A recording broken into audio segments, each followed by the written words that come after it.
Assalamu alaikum everyone. Hope you all are doing well. So we are back with our CSS Pak Affairs series. हम CSS Pakistan affairs का syllabus cover कर रहे हैं और हम जो FPSC की रिकमेंडेड आउटलाइन है उसके मुताबिक ही कवर कर रहे हैं।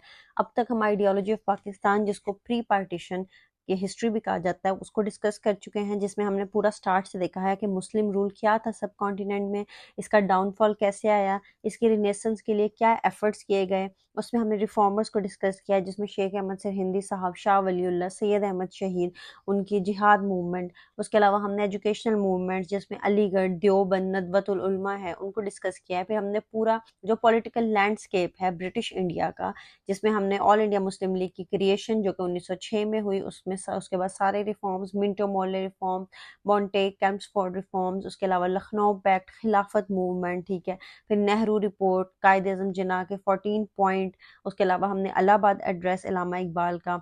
उसके बाद हमने जो सारे 1935 के इलेक्शंस, फिर 1937 की कांग्रेस मिनिस्ट्रीज, फिर वो गवर्नमेंट कैसे एंड हुई, फिर 23 मार्च 1940 पाकिस्तान की रेजोल्यूशन, उसके बाद कैबिनेट मिशन आया, उसके बाद रेड क्लिफ अवार्ड आया, और हमारी बाउंड्री कमीशन है, जिसके बाद पाकिस्तान और इंडिया सेपरेट हो गए। पाकिस्तान को इंडिपेंडेंस मिली, इंडिया को इंडिपेंडेंस मिली, और यहाँ तक क्या हो गया, पाकिस्तान बन गया। इसे प्री पार्टीशन हिस्ट्री भी कहते हैं, और इसको FPSC की वेब जो आउटलाइन है उसमें आइडियोलॉजी ऑफ पाकिस्तान का नाम दिया कि ये पूरा सेक्शन हम डिस्कस कर चुके हैं। उसके बाद जो सेकंड टॉपिक FPSC चाहता है कि एस्पिरेंट को पता हो, वो है land and people of Pakistan. Pakistan की जियोग्राफी के बारे में, पाकिस्तान में कौन कौन सी माउंटेन रेंजेस हैं, कौन कौन से डेजर्ट्स हैं, ठीक है, क्या उसकी पूरी लैंड कैसा है, ठीक है, एग्रीकल्चर कौन कौन सी चीज़ें कहाँ पे हम कल्टीवेट कर सकते हैं। इसके अलावा हमारे रिवर्स के बारे में, इसके अलावा हमारी जो इंडियन जिनके साथ हम मतलब बॉर्डर शेयर करते हैं वो सारे रीजन्स, ठीक है, हमारे डायरेक्ट जो नेबर्स हैं, जिसमें इंडिया हो गया, ईरान हो गया, चाइना हो गया, ठीक है, हमने इन सबको डिस्कस किया। अरेबियन सी हमारे नीचे साउथ वाली साइड पे आता है, हमने अपनी वहाँ पे देखा कौन सी हमारी कोस्टल हाईवेज है। तो बेसिकली ये सारा land and people of Pakistan है, उसमें हमने नेचुरल रिसोर्सेज भी देखे हैं, और हमने एग्रीकल्चर ऑफ पाकिस्तान पे भी एक अलहदा से लेक्चर प्रिपेयर किया है।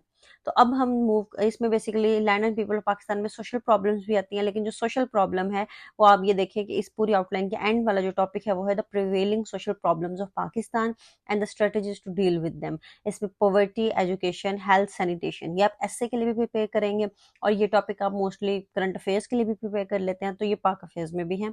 तो ये हम एट द एंड इनकी थोड़ी सी इनके बारे में कुछ फैक्ट्स डिस्कस कर लेंगे जो आपके पास शायद पहले से भी हो, क्योंकि अगर आप एसए की प्रिपरेशन कर रहे हैं, अगर नहीं होंगे तो आप अपने एसए में भी इनकॉर्पोरेट कर सकते हैं।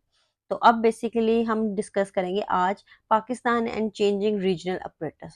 अब देखें कुछ टॉपिक्स की नोयत होती है। अब जैसे ये जो टॉपिक है, topic number 3, Pakistan and changing regional operators, इसमें पाकिस्तान और पाकिस्तान के जो नेबर और उसके जो बाउंड्रीज के साथ कंट्रीज हैं, उनका जो रीजन और रीजन में जो पूरी चेंजेस आ रही है, सब कॉन्टिनेंट में जो चेंजेस आ रही है, एशिया में जो चेंजेस आ रही है, उसका पाकिस्तान पे क्या इफेक्ट है, ये बेसिकली इस टॉपिक का क्रक्स है। तो इसी के साथ अगर आप देखें तो इससे जो अगला टॉपिक है पाकिस्तान रीजनल कोऑपरेशन ऑर्गेनाइजेशन, तो वो भी रीजन से रिलेटेड है। तो ये टॉपिक कहीं ना कहीं एक जैसे हैं। न्यूक्लियर प्रॉब्लम्स ऑफ पाकिस्तान बिल्कुल एक डिफरेंट टॉपिक है, उसको हम अलहदा से डिस्कस करेंगे।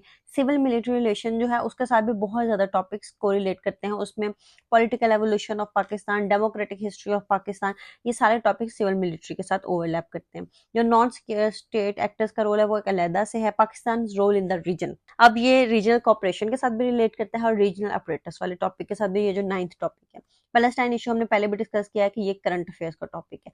फिर जो changing security dynamics for Pakistan, challenges to national security of Pakistan, ये कहीं ना कहीं नॉन स्टेट एक्टर वाले से भी रिलेट करता है, क्योंकि हमारी नेशनल सिक्योरिटी को क्या चैलेंजेस हैं, और जहाँ पे सिक्योरिटी डायनामिक्स चेंज हो रहे हैं वहां से ही रीजन वाले से भी ओवरलैप करता है। तो बेसिकली कहीं चीजें रिपीट होंगी, लेकिन जैसे हमने प्री पार्टीशन को पढ़ा है कि हम सारा कुछ पता है, ठीक है, तरतीब से पता है, उसी तरह हम इन टॉपिक्स को भी ऐसे ही पढ़ेंगे कि हमारी एक हमें पता चले कि कौन से टॉपिक्स कहाँ रिलेट करते हैं और कहाँ से क्वेश्चन आया है।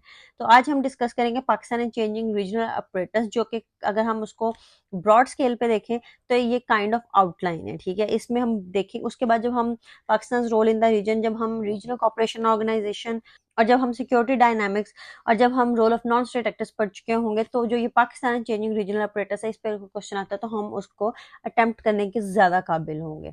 सो let's move on to our topic Pakistan and changing regional dynamics.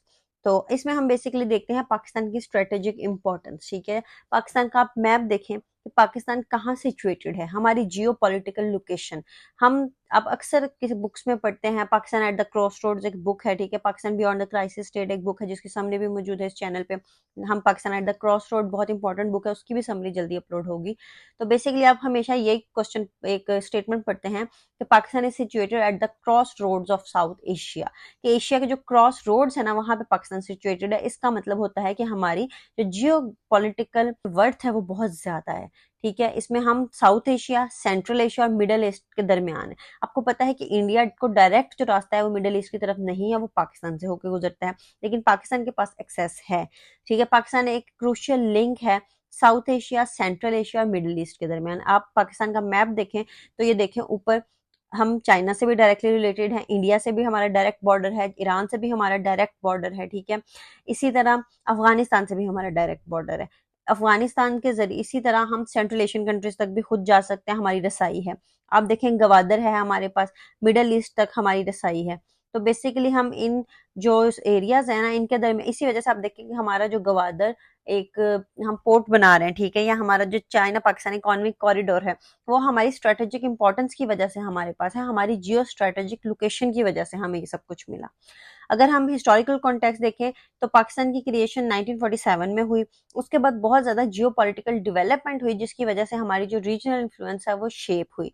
अब उसमें जो सबसे अगर बड़ी रीजनल या जियो पॉलिटिकल हम देखें डेवलपमेंट्स, उसमें 1971 में ईस्ट पाकिस्तान हमसे अलहदा हुआ, बांग्लादेश की क्रिएशन हुई, ठीक है।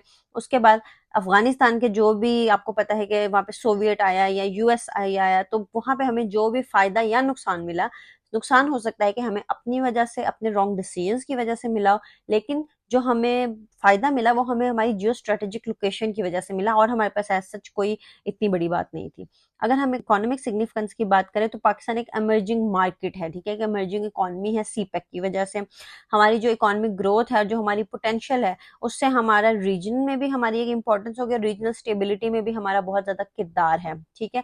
आपको पता है कि जब दो कंट्रीज के दरमियान ऐसी अपॉर्चुनिटीज हों कि उनके दरमियान ट्रेड अच्छी हो सकती हो, तो वहां पे क्या हो जाता है, मतलब ये एक फिनोमिना है, नेचुरल डेटरेंस का एक फिनोमिना है कि वहां पे फिर लड़ाई कम हो जाती है। अब देखें, अगर आप किसी कंट्री के साथ इकोनॉमिकली बहुत ज्यादा दो कंट्रीज रिलेटेड हैं तो इसका मतलब है कि वो वॉर में जाने से पहले बहुत दफा सोचेंगे, क्योंकि उनको जो नुकसान होगा वो दोनों को होगा, दोनों की इकोनॉमी को नुकसान होगा। अब जैसे इंडिया के साथ हमें बहुत लॉस होता है, उसकी लॉस की वजह यह है कि हमारी बेसिकली कंफ्लिक्ट चल रहा है, तो हम जो इम्पोर्ट हम बाहर इम्पोर्ट करते हैं, ठीक है, हम बाहर अपनी एक्सपोर्ट्स भेजते हैं, वहां से इंडिया वो हमारी एक्सपोर्ट्स इम्पोर्ट करता है, लेकिन वो हमसे डायरेक्टली इम्पोर्ट्स नहीं लेता। इसी तरह अगर हमें इंडिया से कुछ चाहिए तो हम इंडिया से डायरेक्टली वो चीज़ इम्पोर्ट नहीं करते, बल्कि जब इंडिया एक्सपोर्ट करता है तो हम वहां से इम्पोर्ट करते हैं, तो वो चीज़ हमें डबल कॉस्ट की मिलती है, ठीक है, इतनी ज़्यादा उसकी आप देखें ट्रैवल कॉस्ट बढ़ जाती है। यही अगर हमारे ट्रेड रिलेशन अच्छे होते तो हमारे जो दूसरे रिलेशन है, मतलब जो हमारा कन्फ्लिक्ट है, वो बहुत ज़्यादा सप्रेस हो जाता। इसकी अगर मैं आपको एक और रियल वर्ल्ड एग्जाम्पल दूँ तो वो है चाइना पाकिस्तान। अब चाइना और पाकिस्तान के स्टेट बहुत ज़्यादा रिलेटेड हैं क्योंकि सीपेक की वजह से। तो आप ये मेंशन कर सकते हैं कि हमारी ये इकोनॉमिक सिग्निफिकेंस है, जो हमारी एक इमर्जिंग मार्केट है पाकिस्तान, और जिसकी वजह से सीपेक जैसे अगर हम कॉन्ट्रैक्ट या प्रोजेक्ट्स कर रहे हैं चाइना के साथ, तो इसका मतलब ये है कि अब हमारे और चाइना के जो स्टेक हैं वो म्यूचुअल है। हमारी जो पोटेंशियल है ग्रोथ की वो हमारी रीजनल स्टेबिलिटी की वजह से है। अब देखें, पाकिस्तान और चाइना के कब सीपेक जैसा मेजर प्रोजेक्ट हो रहा है, तो पाकिस्तान चाइना कभी भी लड़ाई नहीं करेंगे, वॉर में नहीं जाएंगे, कोई ना कोई कंफ्लिक्ट से हमेशा एक दूसरे को दूर रखेंगे, क्योंकि उनको इकोनॉमिकली एक दूसरे से फायदा है, और इससे ओवरऑल रीजन को भी स्टेबिलिटी मिलती है। अगर हमारे नेबर में दो कंट्रीज आपस में एट वॉर हैं तो उसका बहुत ज्यादा नुकसान हमें भी होता है। अफगानिस्तान यूएसएसआर की, जो भी यूएसएसआर ने इन्वेड किया अफगानिस्तान को, जो जो भी अफगानिस्तान में हुआ उसका डायरेक्ट इम्पैक्ट पाकिस्तान पे हुआ। तो बेसिकली इसी वजह से regional stability, balance of power बहुत ज्यादा इंपॉर्टेंट है। ये सारे फिनोमिना आप इंटरनेशनल रिलेशंस में भी पढ़ते हैं, लेकिन अगर कोई इंटरनेशनल रिलेशंस नहीं रख रहा, पॉलिटिकल साइंस रख रहा है, तो उसको भी ये सारी चीजें पता होनी चाहिए। अगर हम पॉलिटिकल रिलेशंस पर मूव करें हमारी जियो स्ट्रेटेजिक लोकेशन की वजह से, तो हमारे बायलेटरल रिलेशंस, मतलब कि जो दो कंट्रीज के दरमियान रिलेशंस होते हैं वो बायलेटरल रिलेशंस होते हैं। इसी तरह हमारी जो डिप्लोमेटिक टाइज हैं वो हमारी नेबरहुड कंट्रीज के साथ है, जिसमें इंडिया हमारा डायरेक्ट बॉर्डरिंग स्टेट है, अफगानिस्तान हमारी डायरेक्ट बॉर्डरिंग स्टेट है, ईरान, और इसी तरह हमारी इनके साथ हिस्टोरिकल हिस्ट्री भी है, और हमारी कुछ चैलेंजेस भी हैं, अपॉर्चुनिटीज भी हैं। ईरान के साथ हमारी बहुत अपॉर्चुनिटीज हैं, अफगानिस्तान के साथ हमारी बहुत अपॉर्चुनिटीज हैं, लेकिन हमने सफर भी किया है। इंडिया के साथ बहुत अपॉर्चुनिटीज है, लेकिन हिस्टोरिकल प्रॉब्लम्स की वजह से कुछ चैलेंजेस भी हैं। जो हम पाकिस्तान इंडिया के रिलेशंस पढ़ेंगे, पाकिस्तान अफगानिस्तान के अलहदा से रिलेशंस पढ़ेंगे, पाकिस्तान ईरान के रिलेशंस पढ़ेंगे। एफपीएससी ने मेंशन भी किया है, you can see it on your like outline पे, आप देख सकते हैं कि पाकिस्तान इंडिया के रिलेशंस हैं। फिर इसके अलावा पाकिस्तान के रिलेशन है विद नेबर्स एक्सक्लूडिंग इंडिया। तो ये जो दो मेन टॉपिक्स हैं, हम इनको डिटेल में पढ़ेंगे और वही हमारे यहाँ पे ये जो पाकिस्तान और रीजनल डायनामिक्स है उसमें भी हेल्प करेगा। अगर हम रीजनल ऑर्गेनाइजेशंस की बात करें तो हमें पता होना चाहिए पाकिस्तान का क्या रोल है इन ऑर्गेनाइजेशन में, जिसमें सार्क आती है, south Asian association for regional cooperation, जिसमें एससीओ आती है, शंघाई कोऑपरेशन ऑर्गेनाइजेशन, जिसमें ईसीओ आती है। इनके क्या इम्पैक्ट्स हैं और क्या रीजनल डिप्लोमेसी है।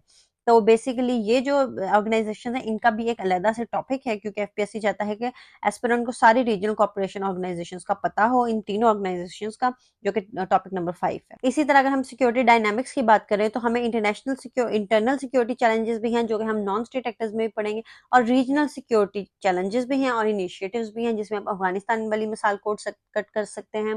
फिर ईरान के जरिए हमें बहुत नॉन स्टेट एक्टर्स का थ्रेट रहता है, ठीक है, और इसी वजह से जो पाकिस्तान ने एफर्ट किए हैं रीजनल सिक्योरिटी कोऑपरेशन के लिए, और इसी वजह से आपको पता है कि बहुत ज़्यादा हमारी ये जो ऑर्गेनाइजेशंस हैं इनमें हमारे इकट्ठी मोस्टली जो शंघाई कोऑपरेशन ऑर्गेनाइजेशन है इसमें हमारी टास्क फोर्सेज होती हैं जो इकट्ठे काम करती हैं, पीस कीपिंग मिशन होते हैं जो इकट्ठे करते हैं, जो रीजनल सिक्योरिटी के लिए काम करते हैं, मतलब कि रीजन की 2-3 कंट्रीज मिल के जो पीस कीपिंग मिशन करती हैं उन्हें रीजनल इनिशिएटिव्स आप कह सकते हैं।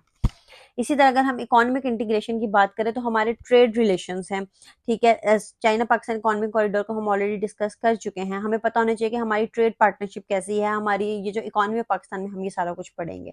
इसी तरह जो चाइना पाकिस्तान इकोनॉमिक कॉरिडोर है वो एक पूरा टॉपिक आपको आना चाहिए, क्योंकि वो आपके करंट अफेयर्स के लिए, आपके पाक अफेयर्स के लिए, आपकी जनरल नॉलेज के लिए, सबके लिए ही बहुत ज़्यादा इंपॉर्टेंट है। और उससे आपको पता चलेगा कि उससे हमारी रीजनल स्टेबिलिटी, हमारी जो रीजनल पोटेंशियल है वो कैसे इंक्रीज हुई। इसके अलावा जो रीजनल डायनामिक्स है वो बहुत ज़्यादा चेंज हो रहे हैं, उसका हम पे क्या असर है, तो आप ये इसमें बता सकते हैं कि जैसे जो यूएस पे, सबसे पहले यूएसएसआर की इन्वेजन अफगानिस्तान में, उससे पाकिस्तान पे इफेक्ट हुआ। फिर यूएस की इन्वेजन अफगानिस्तान पे, उससे पाकिस्तान पे इफेक्ट हुआ। अब यूएस ने विड्रॉ कर लिया है अफगानिस्तान पे, उस पे भी रीजन पे इफेक्ट हुआ, और पाकिस्तान का क्या रिस्पॉन्स है। इस तरह चाइना पाकिस्तान इकोनॉमिक कॉरिडोर के साथ साथ बेल्ट एंड रोड इनिशिएटिव, उसमें हम देखेंगे कि उसकी पाकिस्तान के ऊपर क्या इम्प्लीकेशंस हैं, क्या हमारे लिए चैलेंजेस हैं इन रीजनल कॉन्फ्लिक्ट्स के, और क्या हमारे लिए थ्रेट्स हैं, क्या हमारे लिए अपॉर्चुनिटीज हैं। तो बेसिकली ये जो Pakistan and changing regional dynamics, आप कह सकते हैं कि ये एक काइंड ऑफ मेन टॉपिक है, जिसमें जो बाकी सारी पाकिस्तान की जो आउटलाइन है ये सारे हम इसके अंदर पढ़ेंगे। तो बेसिकली अगर हम देखें तो पाक अफेयर्स की जो भी सीरीज है, जो भी पाक अफेयर्स की आउटलाइन है, वो बेसिकली 3 पार्ट्स में होती है। उसमें प्री पार्टीशन होती है, पोस्ट पार्टीशन होती है, और कंटेम्प्रेरी चैलेंजेस होते हैं। अब प्री पार्टीशन में सारा हम मोहम्मद बिन कासिम से पाकिस्तान बन गया 1947 तक, वो हम डिस्कस करते हैं। अब जो पोस्ट पार्टीशन हिस्ट्री है उसमें हम सारे देखेंगे कि हमारे कॉन्स्टिट्यूशनल चेंजेस, पहला कॉन्स्टिट्यूशन आया माशाल्लाह, दूसरा कॉन्स्टिट्यूशन आया माशाल्लाह, तीसरा कॉन्स्टिट्यूशन आया माशाल्लाह, 8th अमेंडमेंट हुई, कॉन्स्टिट्यूशनल अमेंडमेंट हुई, उसके बाद से डेमोक्रेटिक गवर्नमेंट्स आ रही हैं। ये सारी हमारी क्या है, पोस्ट पार्टीशन हिस्ट्री है। और जो हमारे कंटेम्प्रेरी चैलेंजेस होते हैं वो होते हैं जो कि न्यू चैलेंजेस हैं, ठीक है, जिसमें कोई भी नया से, अगर ईरान के साथ हमारा कोई मसला हो गया, या इंडिया के साथ हमारा कोई मसला हो गया, या पानी का मसला हो गया, तो ये सारे हमारे कंटेम्प्रेरी चैलेंजेस होते हैं। और इसमें जो भी रीजनल चेंजेस आते हैं वो भी हमारी कंटेम्प्रेरी चैलेंजेस में हम इसको डिस्कस करते हैं। तो हमारे जितने भी ऑनगोइंग तकरीबन 10 से 12 जो लेक्चर्स हैं वो सारे हमारे पोस्ट पार्टीशन पे हैं। तो जो हमारा नेक्स्ट टॉपिक है वो होगा न्यूक्लियर प्रोग्राम ऑफ पाकिस्तान, उसमें हम सारा न्यूक्लियर प्रोग्राम को डिस्कस करेंगे।